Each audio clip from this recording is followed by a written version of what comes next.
Hi, I'm Diana DeRosa, and I'm speaking with Denver Hollingsworth, who lives in North Carolina and is the everything man of this film. He's the director, the producer, and the editor of the short documentary Jackson.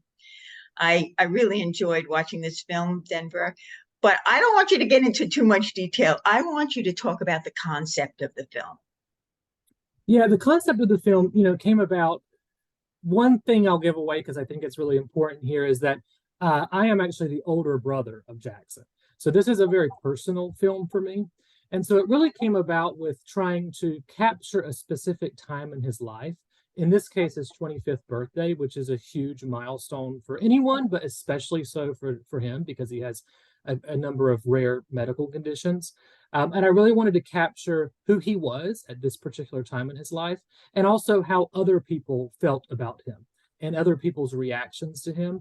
At the time I did this, actually, was my wife was pregnant with my daughter, who's now 1, and I wanted to have her also have a snapshot of who her uncle was at that time in his life. I thought that was really important.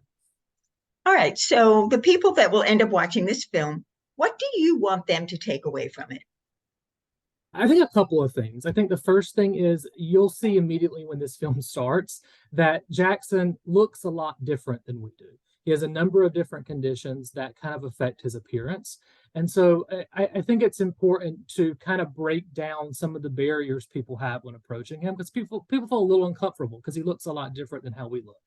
And I really want to break down those barriers so they have a chance to get to know who he is. And you'll see in the documentary, he's a very funny, interesting, personable person who's a very happy person overall. And I think it's important for them to get to know people like that, regardless of the disability. The second thing is, he has a lot of rare conditions. He's been through so many things in his life. We touch on it in the documentary. But, one of the things that I think is really important and a lesson for him from his life is to be optimistic, to always look on the bright side and to have a spirit to get through those obstacles. I think that will resonate with people universally, but especially for people who are going through obstacles on their own journeys. So very quickly, last words. Jackson has a condition, one of the conditions he has is something called ichthyosis, is a dry skin disorder. There is a great foundation called the Foundation for Ichthyosis and Related Skin Types, or the FIRST Foundation. I'd recommend people check that out, to get an understanding of what that condition is and to help support people who also have that condition. Well, thank you very much. I really enjoyed it. And I really want to thank the people who made this film because they did a wonderful job. And I'm Diana DeRosa reporting for the Tryon International Film Festival.